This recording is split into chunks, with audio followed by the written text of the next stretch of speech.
na paano daw linisin yung computer para mag-run siya ng very fast. And so, ang gagawin natin ngayon is tuturuan ko po kayo kung paano po yung basic lang na paglinis ng computer ninyo para hindi po siya naglalag. So, una is punta po tayo sa search bar sa ating computer kung meron kayong yan. 'Di ba? Tapos, i-search natin yung run. Yan. Tapos, pag i-click natin yung run, ito yung lumalabas. 'Di ba? So, first is, yung gagawin natin is ilagay muna natin dito prefetch. Okay. Bakit prefetch?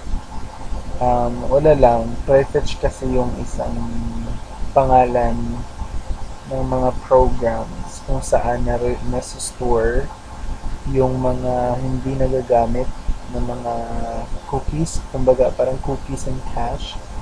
So, pag pupunta tayo doon, kumbaga mga walang kwenta na sila na kailangan i-delete sa computer para hindi maglalag yung mga PC natin. So, ayan, click muna natin yung prefetch. Sabi din dito na you don't currently have permission to access this folder. Continue lang natin. Ayan. So, itong mga dito, mga nakalagay, yan. Isa po yan sa mga hindi nagagamit na file. So, tingnan natin. Ang dami, di ba? Dito din naka-store kung ano yung mga dina-download nyo, ano yung mga na-access nyo. So, potential malware, baka na dito din sila. So, pwede natin silang Control A. Tapos, i-delete lang natin.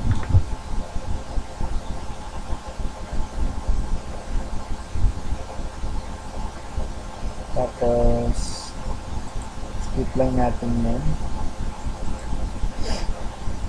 Okay, tapos,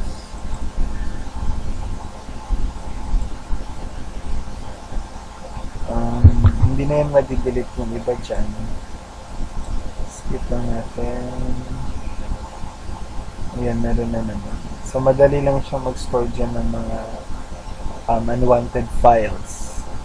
Ngayon, isa naman natin gawin is click na naman natin yung search option sa ating computer. Tapos, lagay na natin yung run.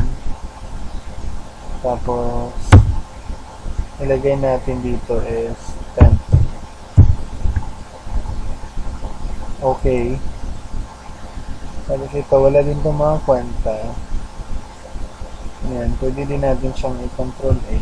Tapos delete lang. Continue.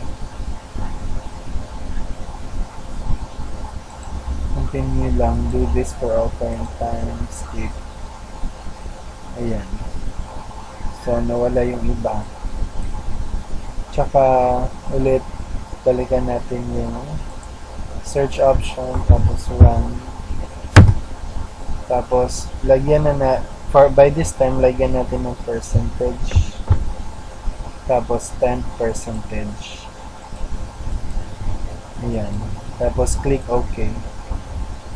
So, marami pa rin. Mga walang kwenta din sila. Dapat natin yung i-control A, tapos delete lang din. Continue. Do this for all current times. Tapos skip. Ayan. Tapos control A pa. Delete. Try again. So this time, hindi mo siya madidelete kasi naka-folder pa siya. Click mo yung folder. Click mo yung data. Tapos, control A mo yan. Tapos delete. Choose this file can't be compared because the file is open and free. Hindi mo na siya madidelete ngayon. Cancel lang natin yan. So, gagawin natin, iwan natin yung isang folder. Yung control A natin lahat. Tapos, control, click mo yung spring. Tapos, delete. Let's do this for our current times. Skip. Ayan. Delete lang ulit. Try again.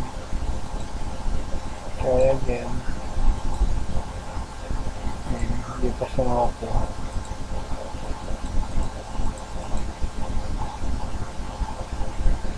Ayan. So, ang gagawin natin dito is magpaparang tayo ng code para mawala na yun sila mata-flash. Yung gagamitin natin is CMD.